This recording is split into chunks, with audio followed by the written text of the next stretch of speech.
Olá, sou Cristiane Bendo, professora do Departamento de Saúde Bucal da Criança e do Adolescente e do Programa de Pós-Graduação em Odontologia da Faculdade de Odontologia da UFMG.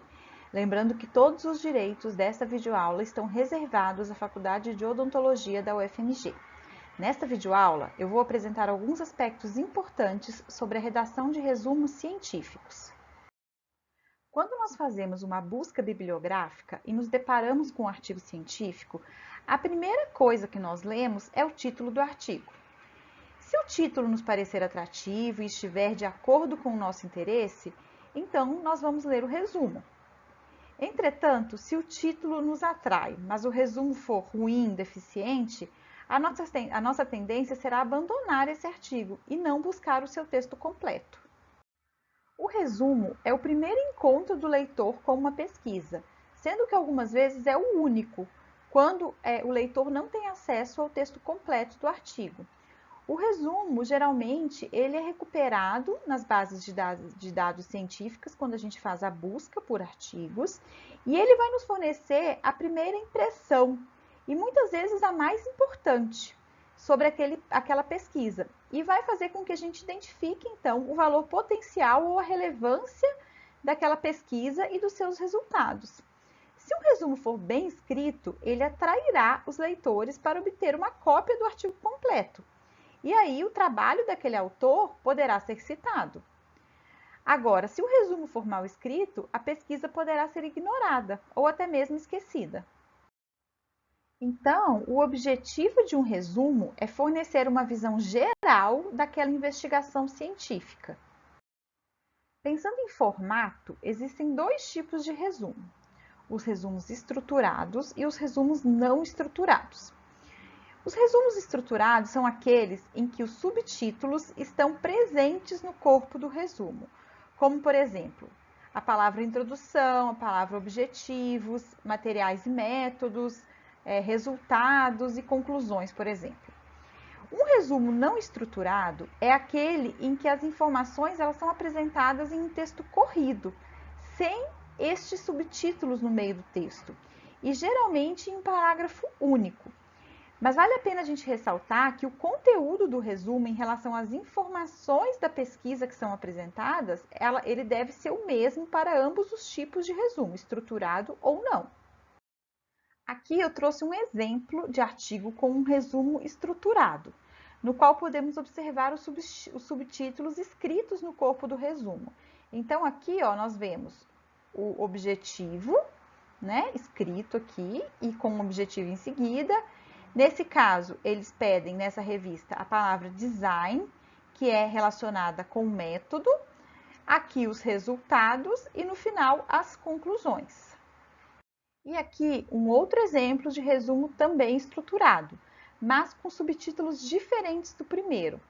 E isso é muito importante de ser observado, porque nem sempre os subtítulos são os mesmos. A escolha de quais subtítulos nós vamos usar, ela é feita baseada nas instruções de cada revista científica, da revista que eu vou submeter, ou, por exemplo, das normas do congresso em que eu vou submeter meu resumo. Então, aqui a gente observa ó, que tem o background, que seria uma introdução, e dentro do background eu finalizo com o objetivo, mas sem colocar a palavra objetivo. Então, o objetivo fica dentro do background. Depois vem os métodos, depois os resultados e as conclusões.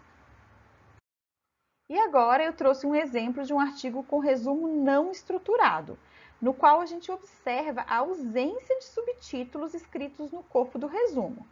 Mas quando a gente vai verificar o texto desse resumo, nós conseguimos identificar facilmente todos os elementos importantes de um resumo científico.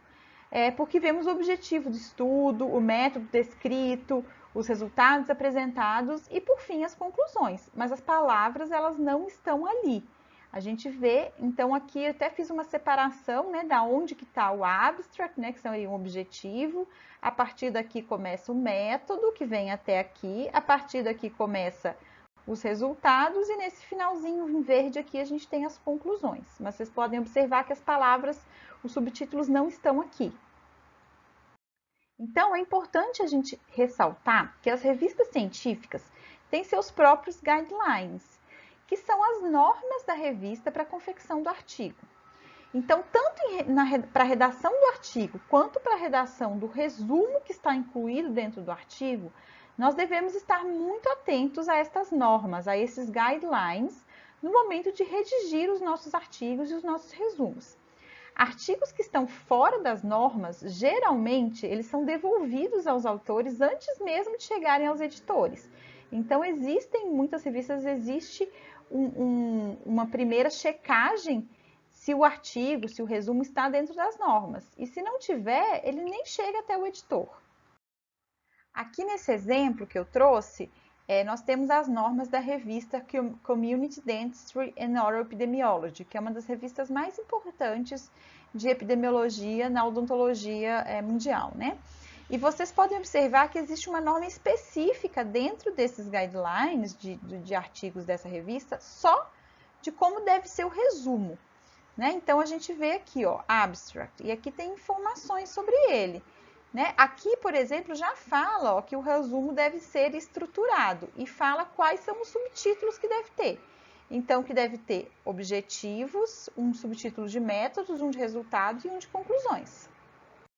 Então, eu trouxe um exemplo de um artigo dessa revista. Quando eu for montar o resumo para submeter nessa revista, eu devo seguir essas orientações que eu vi nos guidelines, como os autores desse artigo fizeram. Então, eles colocaram objetivos, métodos, resultados e conclusões. Aqui eu trouxe um exemplo das normas da revista PLOS ONE, só sobre os abstracts. Então, a gente vê que tem uma especificação bastante ampla sobre como devem ser os resumos para a submissão de artigos nessa revista. Então, eles começam dizendo que o resumo ele deve ser submetido em um local específico na página de submissão da revista e que dentro do documento que é submetido, ele também deve vir logo depois da página do título. E, em seguida, eles apontam o que o resumo deve conter. Então, eles falam que o resumo deve descrever o principal objetivo do estudo, como o estudo foi feito, mas sem descrever muitos detalhes do método, até porque é um resumo e tem que ser sucinto. Deve resumir os principais resultados e a sua significância, e não deve exceder 300 palavras. E ainda diz que não se deve usar citações ou referências no resumo, e que abreviaturas e siglas elas devem ser evitadas quando possível. Essa questão, né, que vem aqui do tamanho do resumo, da quantidade de palavras ou de caracteres máximo que é aceito, é muito importante de ser verificada nos guidelines das revistas. Porque geralmente essas revistas elas apresentam um limite de palavras ou caracteres que a gente tem que respeitar. E normalmente isso fica entre 200 a 300 palavras no máximo. Então a gente tem que conseguir apresentar essas informações todas que são importantes e ao mesmo tempo ser sucinto. Então aqui nós vemos um resumo publicado num artigo da PLOS ONE, seguindo as recomendações dos guidelines da revista. E podemos ver que ele não foi estruturado. Então não tem os subtítulos no corpo do resumo, mas a gente consegue ver nitidamente aonde que está o objetivo, aonde que começa a metodologia, depois a gente vê aqui os resultados e no final a conclusão, né? Então, ele segue a mesma estrutura, só não tem os subtítulos. E quando preparamos resumos para submeter em eventos e congressos científicos, né? Como devemos fazer? Então, eu vou trazer para exemplificar para vocês como foram as normas de submissão de resumos na reunião da SBPQO de 2020.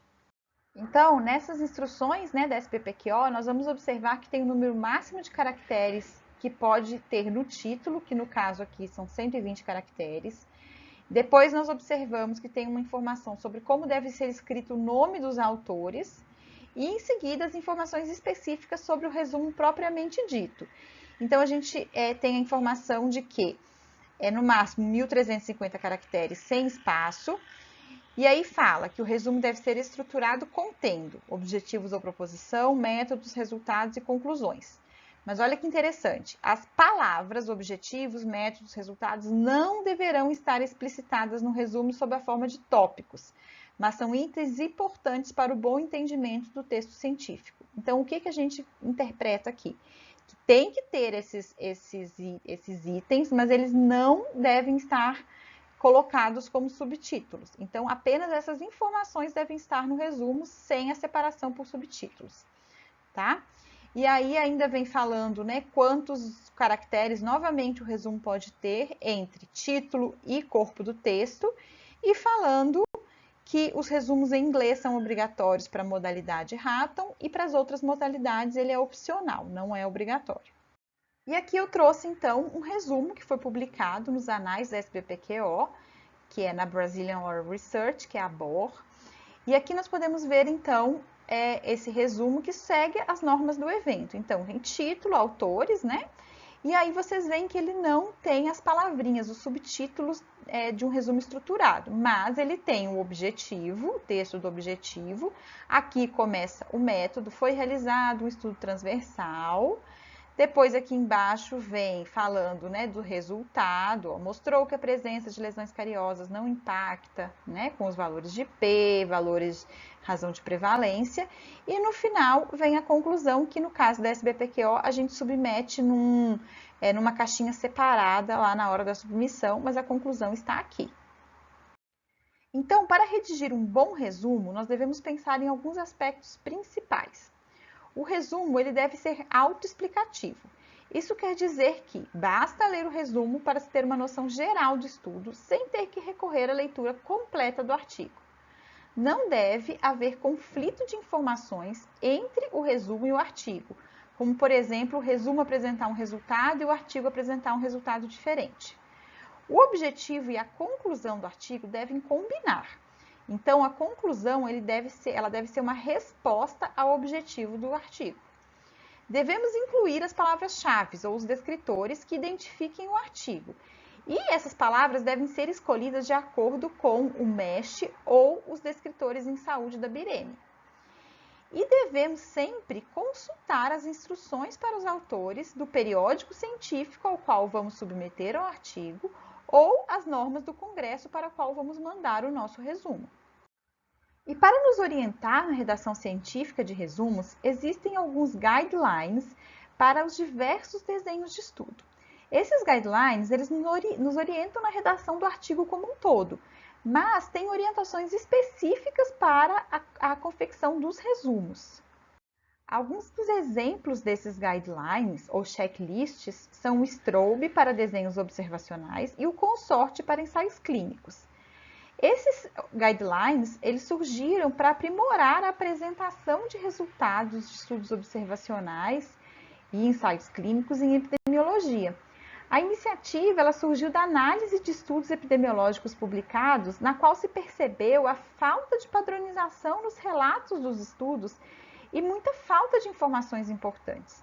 O leitor ele deve ter condições de saber em detalhes como que a pesquisa foi realizada e, assim, possibilitar a comparação entre os estudos e conclusões mais bem embasadas. Então, vamos ver o que o Strobe traz para a gente em relação a um checklist, então, para resumos.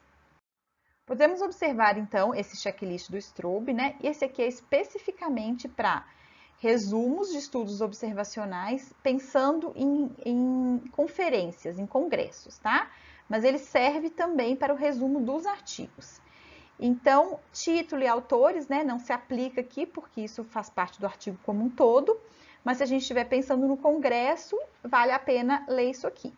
E aí ele tem informações sobre como reportar desenho de estudo, objetivo, método, a questão do método, assim, aonde que foi localizado os participantes, quem são esses participantes, variáveis, análises estatísticas, e informações sobre resultados e conclusões. E aí ele vem descrevendo como que a gente reporta cada uma dessas informações.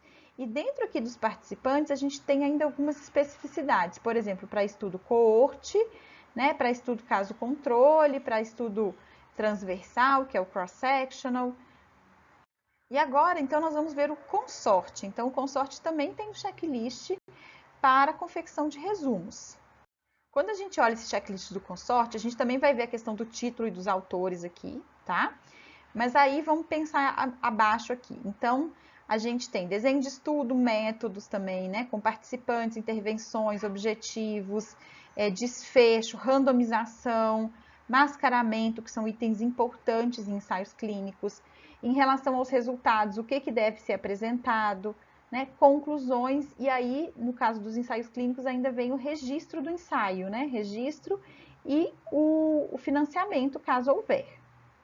Então, como vocês puderam ver, escrever um bom resumo não é uma tarefa fácil, e um resumo bem escrito demonstra a capacidade de síntese dos autores.